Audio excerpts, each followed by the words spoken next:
Hello everybody, I hope you guys are having a great day. Today I will be making an FTX video. These videos don't do so well, and I have a complete suspicion that these videos are not pushed out for a specific reason. If you look at all the videos when you check YouTube, all of the videos happen to be Yahoo, CNBC, Fox, Bloomberg, Forbes, all of these big, massive publications that seem to be going pretty easy on Sam Bankman-Fried, aka the crypto killer.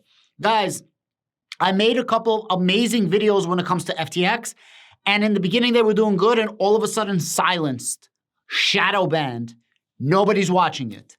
At least until a couple of days ago, I didn't check today. Even if you check the FTX saga, none of the big YouTubers' videos come up. And these big YouTubers are bigger than these publications, which seems a little weird to me, especially something like this. All videos should be going viral.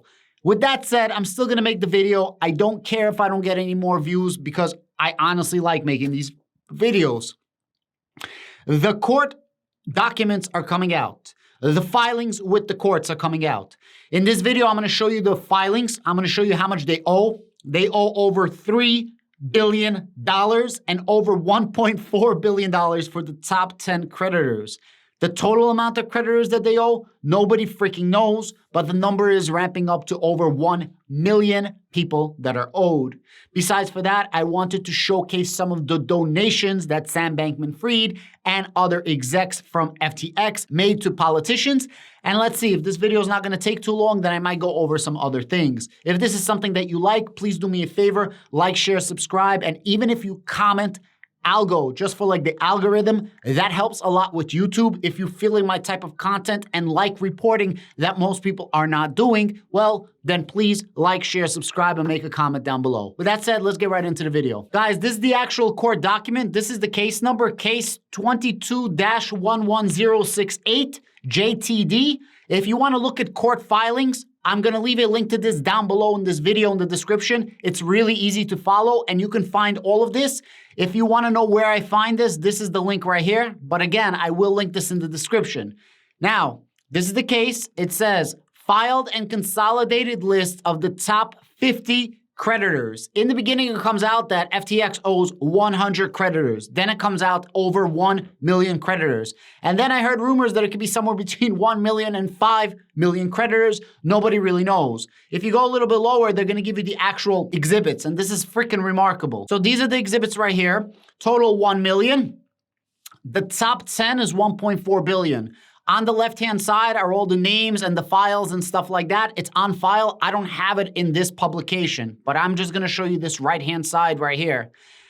The first creditor is owed $226 million, and the second one is owed $203 million. In total, this is over $3 billion worth. Next one, 174, 159, 130, 122, 113, 111, 110, 101, 96, 92, 91. These are absolutely massive, massive numbers.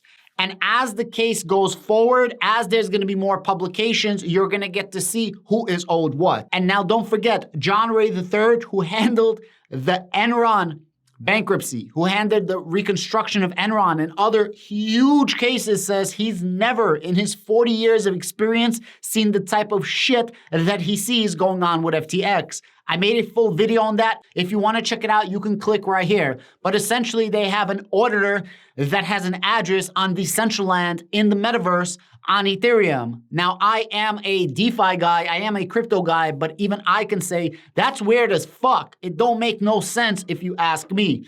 Besides for that, they have $740 million locked up in a crypto wallet, a crypto account, and they don't know which one of the creditors owns that crypto. They know that that crypto is owned by creditors. They know somebody owns that, but they don't know of the 20 or so companies that actually own that crypto, who owns what, what's the allocations, and no idea if they ever will figure out the allocations. It's an absolute shit show, and they can't even get all of their bank accounts in line. This is not me saying this. This is literally from the court filings. I went over it, but this is absolutely freaking bonkers if you ask me. This is an article that came out. I'm going to read it from the article because when I say it, people seem to be like, Adam, you're crazy. You got like a tin hat on and you make no sense.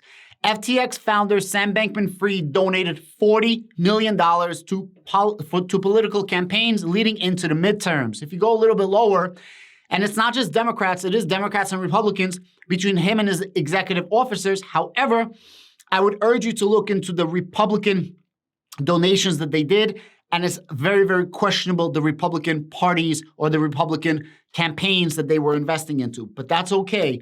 FTX founder Sam Bankman-Fried and fellow company executives donated more than $70 million to the political campaign ahead of the 2022 midterm elections.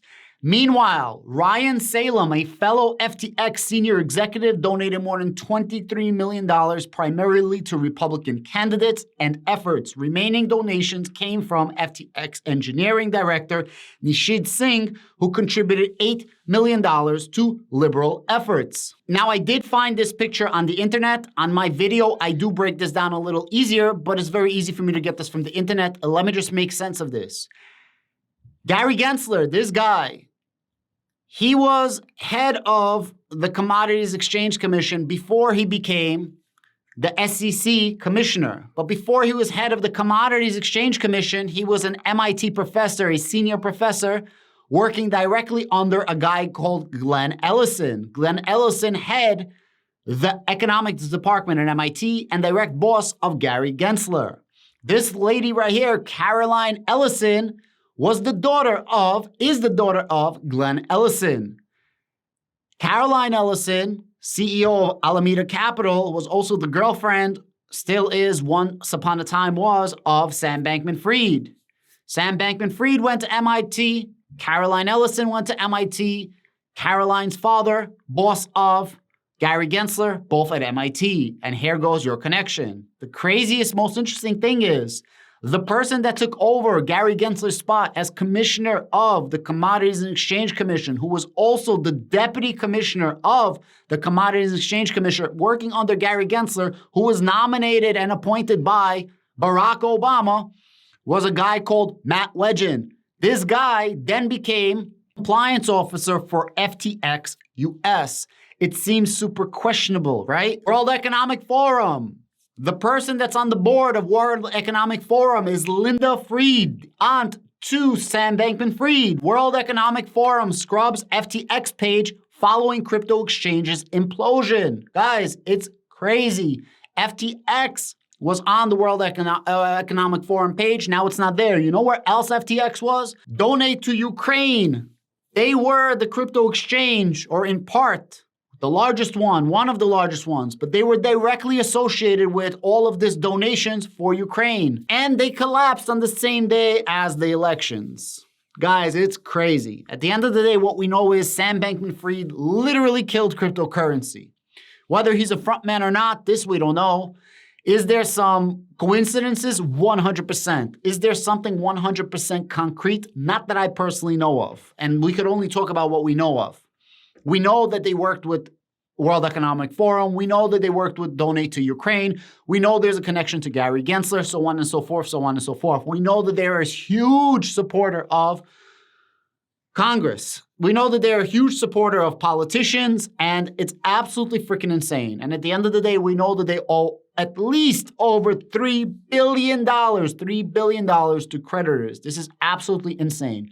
Thank you so much for watching. I greatly appreciate it. I'm going to keep you apprised of the situation. I'm going to keep giving you all the news updates. Please give me the algo for the comments so that I can try to get this video out to as many people as possible. I will be leaving a link to all the court documents down below. I highly urge you to read through this on your own. And I'm going to keep making these videos. Thank you and have a great day.